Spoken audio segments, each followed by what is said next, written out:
नमस्कार। The deep dive में आपका स्वागत है।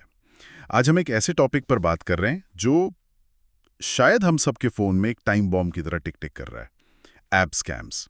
और हमारे पास जो सोर्सेज है ना, वो सिर्फ इसका मतलब टेक्निकल साइड नहीं बताते, बल्कि इसके पीछे की जो पूरी साइकोलॉजी है उसे परत दर परत खोल कर रख देते हैं। आज हम यही समझने की कोशिश करेंगे कि कैसे एक सिंपल सा दिखने वाला अलाउ बटन, जो हम शायद दिन में 10 बार क्लिक करते हैं, वो किसी की जिंदगी में महीनों का तूफान ला सकता है। एक सोर्स में एक लाइन है जो मेरे दिमाग में बैठ गई। कौन सी? परमिशन देना एक क्लिक का काम है, पर उसका कर्ज महीनों तक चुकाना पड़ता है। तो चलिए आज इसी कर्ज का हिसाब समझते हैं। बिल्कुल। और ये समझना बहुत जरूरी है कि ये सिर्फ कोई आप कह सकते हैं टेक्निकल फ्रॉड नहीं है। असल में इन स्कैम्स का जो कोर इनोवेशन है वो टेक्नोलॉजी में है ही नहीं। अच्छा। इनका असली इनोवेशन है सामाजिक शर्मिंदगी को एक हथियार बनाना। ये लोग सिर्फ आपके पैसे नहीं चुराते, वो आपकी इज्जत चुराते हैं और फिर उसी इज्जत को आपके खिलाफ इस्तेमाल करते हैं। आज हम देखेंगे कि वो ये हथियार बनाते कैसे हैं और हर एक परमिशन उस हथियार को और धारदार कैसे बनाती है। शर्मिंदगी को हथियार बनाना, वाह, ये एक बहुत पावरफुल आइडिया है। इससे तो पूरा नजरिया ही बदल जाता है देखने का। तो यहीं से शुरू करते हैं। ये जो फ्रॉड एप्स हैं, खासकर टॉर्च या फोन क्लीनर जैसे, ये इतने असली और हार्मलेस क्यों लगते हैं? मतलब कोई सोच भी नहीं सकता कि एक टॉर्च ऐप किसी की इज्जत पर हमला कर सकती है। और यही उनकी पहली जीत है। वो जानते हैं कि कोई टॉर्च ऐप पर शक नहीं करेगा। ये भरोसे का एक मुखौटा है। हमारे सोर्सेज बताते हैं कि इन ऐप्स का कोड अगर आप एनालाइज करें तो आप पाएंगे कि 80% कोड, 80%? हाँ, 80% कोड सिर्फ और सिर्फ डेटा चोरी करने और जासूसी के लिए लिखा गया है। बाकी 20% ही वो काम करता है जिसके लिए ऐप बनी है। टॉर्च चलाना या कैश क्लियर करना तो बस एक बहाना है। असली मकसद तो पर्दे के पीछे चल रहा है। मतलब जो ऐप का मेन फीचर है वो बस एक डिस्ट्रैक्शन है। और ये जो लोन ऐप्स हैं उनका क्या? वो तो और भी ज्यादा टेम्पटिंग होती हैं। 5 मिनट में पैसा, बिना पेपर वर्क के लोन। यहाँ तो लालच बिल्कुल सीधा सीधा है। हाँ, लेकिन यहाँ भी उनका बिजनेस मॉडल समझना जरूरी है। वो आपको लोन देकर पैसा नहीं कमा रहे हैं, वो लोन का चारा फेंक कर आपका डेटा पकड़ रहे हैं।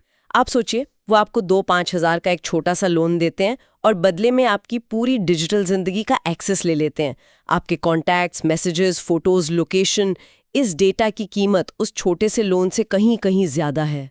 ये उनका असली बिजनेस है। तो लोन बस एक एंट्री टिकट है? हाँ, ये तो बिल्कुल अलग तरह से सोचना हुआ। मतलब लोन प्रोडक्ट नहीं है, हम और हमारा डेटा प्रोडक्ट है। ठीक है। तो चलिए एक एक करके इन परमिशंस की परतें खोलते हैं, क्योंकि जैसा आपने कहा, असली हथियार तो यहीं बन रहा है। सबसे पहले कॉन्टैक्ट्स की परमिशन।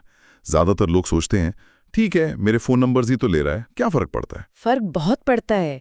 ये सिर्फ नंबर लेना नहीं है, वो आपके कॉन्टैक्ट्स को स्कैन करके आपके सोशल सर्कल को मैप करते हैं। वो सिर्फ अनिल या सुनीता नाम नहीं देखते, वो देखते हैं माँ, पापा, भाई, माय बॉस। ये उनके लिए सोने की खान है। ये आपके इमोशनल प्रेशर पॉइंट्स हैं। अच्छा। हाँ, यहीं से ब्लैकमेलिंग का खेल शुरू होता है। जैसा कि सोर्स में एक पीड़ित ने बताया, उन्हें धमकी मिली, अगर शाम तक पैसा नहीं दिया तो ये मैसेज सबसे पहले तुम्हारी माँ को जाएगा। अब आप सोचिए इस एक धमकी का मतलब क्या है। कि कमजोरी बना रहे हैं। लेकिन एक सवाल मेरे मन में आता है, कई जेन्युइन ऐप्स जैसे व्हाट्सएप भी तो कॉन्टैक्ट्स का एक्सेस मांगते हैं। तो एक आम इंसान उस वक्त कैसे फर्क करे कि ये एक लेजिटिमेट रिक्वेस्ट है या फिर एक जाल? बहुत अच्छा सवाल है और इसका जवाब ऐप के कॉन्टेक्स्ट में छिपा है।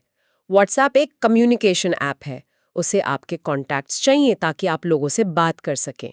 ये लॉजिकल है। हाँ बिल्कुल। लेकिन एक टॉर्च ऐप को आपके कॉन्टैक्ट से क्या लेना देना? एक फोटो एडिटर को आपकी माँ के नंबर की क्या जरूरत?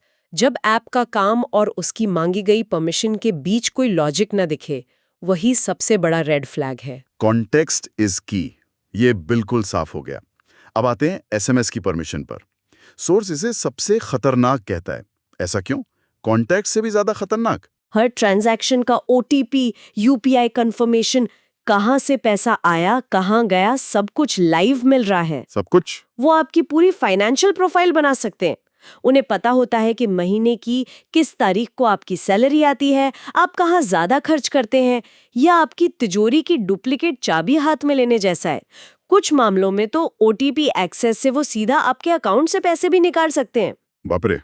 मतलब कॉन्टैक्ट से वो इमोशनल प्रोफाइल बनाते हैं और एसएमएस से फाइनेंशियल प्रोफाइल। वो आप पर हमला करने से पहले आपकी पूरी कुंडली तैयार कर लेते हैं। ये तो बहुत ही सिस्टमेटिक है। अगर वो आपके मैसेज पढ़ सकते हैं तो ये सोचना भी डरावना है कि वो और क्या कर सकते हैं। माइक्रोफोन की परमिशन का क्या? अब हम जासूसी के अगले लेवल पे पहुंच रहे हैं। माइक्रोफोन की परमिशन सबसे साइलेंट किलर है। ऐप बैकग्राउंड में आपकी बातें सुन सकती है। वो लोन, पैसा, बैंक, पेमेंट जैसे कीवर्ड्स को एक ट्रिगर की तरह इस्तेमाल करते हैं। अच्छा, जब भी आप फोन पर ऐसी कोई बात करते हैं, वो अलर्ट हो जाते हैं। और इससे भी ज्यादा खतरनाक बात यह है कि कुछ एडवांस्ड ऐप्स आपकी आवाज के टोन, पिच और स्पीड से आपके इमोशनल स्ट्रेस को एनालाइज कर सकते हैं। एक मिनट। आप कह रही हैं कि वो मेरी आवाज से मेरा मूड भांप सकते हैं? ये पता लगा सकते हैं कि मैं डरा हुआ हूं या परेशान हूं? ये तो किसी साइफाई फिल्म जैसा लग रहा है। बिल्कुल, उन्हें पता चल जाता है कि आप कब वल्नरेबल हैं, कब दबाव में हैं, और वो हमला करने के लिए उसी पल का इंतजार करते हैं। जब आप सबसे ज्यादा टूटे हुए होते हैं, तभी उनके रिकवरी एजेंट्स का कॉल आता है। ये साइकोलॉजिकल वॉरफेयर है। ये सुनने के बाद तो मतलब फोन को देखने का नजरिया ही बदल गया है। और आखिर में वो परमिशन जो इस हथियार को पूरा करती है, कैमरा और गैलरी। सोर्स कहता है कि लोन ऐप्स के लिए ये एक अंतिम हथियार है। ये कैसे काम करता है? यहीं पर आकर ये स्कैम सबसे घिनौना रूप लेता है। गैलरी के एक्सेस से वो आपकी निजी तस्वीरें, आपके परिवार की, आपके बच्चों की तस्वीरें चुरा लेते हैं। फिर वो इन तस्वीरों को मॉर्फ करते हैं, यानी उन्हें भद्दे तरीके से एडिट करके अश्लील बना देते हैं। और फिर शुरू होता है असली टॉर्चर। वो धमकी देते हैं कि अगर पैसे नहीं दिए तो ये तस्वीरें आपकी कॉन्टैक्ट लिस्ट में सबको भेज दी जाएंगी, आपकी माँ को, आपके बॉस को, आपके दोस्तों को। वो आपके व्हाट्सएप डीपी और नाम का इस्तेमाल करके आपके ही दोस्तों को मैसेज करते हैं। ये किसी की भी इज्जत को मिट्टी में मिलाने के लिए काफी है। ये तो सिर्फ ब्लैकमेलिंग नहीं है, ये एक कैरेक्टर असैसिनेशन है। वो जानते हैं कि एक आम भारतीय इंसान के लिए उसकी इज्जत पैसों से कहीं बढ़कर है और वो उसी पर वार करते हैं। प्रिसाइसली। पैसा तो शायद वापस भी आ जाए, पर समाज में खोई हुई इज्जत वापस लाना बहुत मुश्किल है।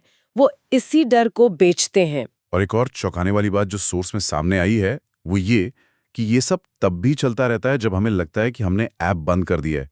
ये बैकग्राउंड स्नूपिंग क्या है? यही तो इस जाल का सबसे खतरनाक हिस्सा है। आपको लगता है आपने ऐप क्लोज कर दी, अब आप सेफ हैं, पर असल में ऐप बैकग्राउंड में चुपचाप चल रही होती है।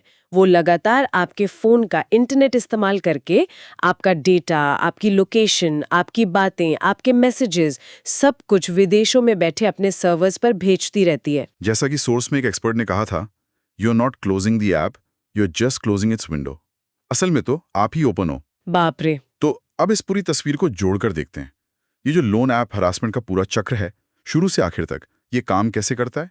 एक आम इंसान इसमें फंसता कैसे? ये एक बहुत ही well defined step by step process है। सबसे पहले शिकार को सोशल मीडिया पे एक आकर्षक विज्ञापन दिखता है, 5 मिनट में लोन। हाँ, देखे मैंने। वो ऐप इंस्टॉल करता है और जल्दी में बिना पढ़े सारी परमिशंस अलाउ अलाउ अलाउ कर देता है।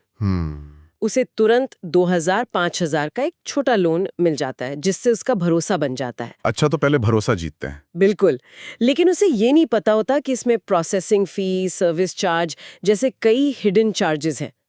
5000 के लोन में हाथ में सिर्फ 3500 आते हैं। फिर सिर्फ 5 से 7 दिन बाद ही पैसे चुकाने के लिए दबाव बनाया जाने लगता है, जबकि उसे लगा था कि समय ज्यादा मिलेगा। जैसे वो ड्यू डेट मिस करता है या शायद करने वाला होता है, 7वां और सबसे क्रूर कदम शुरू होता है। और वो क्या है? अब वो हथियार इस्तेमाल होता है जो उन्होंने आपके डेटा से बनाया था। वो आपके कॉन्टैक्ट्स पे हमला शुरू कर देते हैं। आपके दोस्तों, रिश्तेदारों को मैसेज भेजे जाते हैं कि आप एक चोर हैं, फ्रॉड हैं और आपके खिलाफ लीगल केस हो गया है। साथ में आपके मॉर्फ्ड तस्वीरें भी भेजी जाती हैं। इसका मतलब लड़ाई अब आपके और रिकवरी एजेंट के बीच नहीं रही। उन्होंने इस लड़ाई को आपके और आपके पूरे समाज के बीच की लड़ाई बना दिया है। बिल्कुल, और यहीं पर ज्यादातर लोग टोक जाते हैं। पैसों का नुकसान अपनी जगह है, पर इस सब का किसी इंसान की मेंटल हेल्थ पर क्या असर पड़ता है? ये एक ऐसी चोट है जो दिखती नहीं है। और ये शायद इस अपराध का सबसे गंभीर पहलू है जिस पर हम बहुत कम बात करते हैं। ये साइकोलॉजिकल टॉर्चर है। पीड़ित अपना ही फोन उठाने से डरने लगता है। हर अनजान नंबर से आने वाले कॉल एक पैनिक अटैक की तरह महसूस होती है। परिवार और दोस्तों से नजरें मिलाने में शर्म आती है। रातों की नींद उड़ जाती है।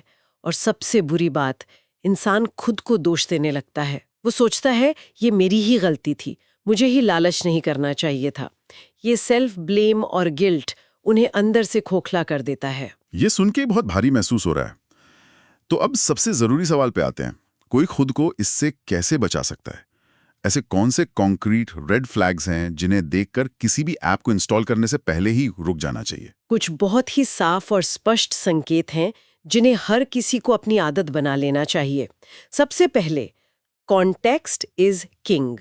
अगर कोई टॉर्च ऐप आपके कॉन्टेक्ट्स मांगे तो सवाल पूछिए, टॉर्च को आपके दोस्तों से क्या काम? सही बात है। अगर कोई फोन क्लीनर ऐप आपके माइक्रोफोन का एक्सेस मांगे तो वो आपके फोन की नहीं, आपकी जिंदगी की सफाई करने आया है। खासकर लोन ऐप्स के मामले में, अगर कोई ऐप आपकी गैलरी और कॉन्टैक्ट्स दोनों का एक्सेस एक साथ मांगे तो 99% चांस है कि वो एक स्कैम है। ये हैरासमेंट का स्टैंडर्ड ऑपरेटिंग प्रोसीजर है। अगर कोई ऐप आपको अलाउ ऑल पे क्लिक करने के लिए फोर्स करे, बिना ये बताए कि उसे हर परमिशन क्यों चाहिए, तो वो कुछ छुपा रहा है। और आखिर में 5 मिनट निकालकर ऐप के रिव्यूज जरूर पढ़ें। सिर्फ 5 स्टार रिव्यूज मत देखिए, नीचे स्क्रॉल करिए। अगर आपको हरासमेंट, ब्लैकमेल, फ्रॉड, चोर जैसे शब्द बार बार दिखें तो उस ऐप से दूर भागिए। ये बहुत ही प्रैक्टिकल और काम की बातें हैं। तो आज की इस पूरी चर्चा को अगर एक लाइन में समेटना हो तो वो क्या होगी? मुझे लगता है सोर्स की एक लाइन से परफेक्टली समराइज करती है। ऐप फ्री हो सकती है पर परमिशन बहुत महंगी पड़ती है। बिल्कुल। और एक और सोच जो हमेशा दिमाग में रखनी चाहिए, अगर किसी ऐप को काम करने के लिए आपकी पूरी जिंदगी का एक्सेस चाहिए तो वो ऐप नहीं, वो एक स्कैम है। ये एक बहुत शक्तिशाली विचार है। ये एक तरह का लिटमस टेस्ट है। जी। अगर कोई आप आपकी प्राइवेट लाइफ में जरूरत से ज्यादा घुस रही है तो वो आपकी मदद के लिए नहीं बनी है। और यहीं से एक बड़ा सवाल भी खड़ा होता है जिस पर सोचने की जरूरत है। अगर किसी अनजान ऐप का आपकी निजी जिंदगी तक पहुंच मांगना एक स्कैम की निशानी है, तो हम उन बड़ी भरोसेमंद टेक कंपनियों के ऐप्स के बारे में क्या कहें जो हमसे बहुत सारा डेटा लेती हैं?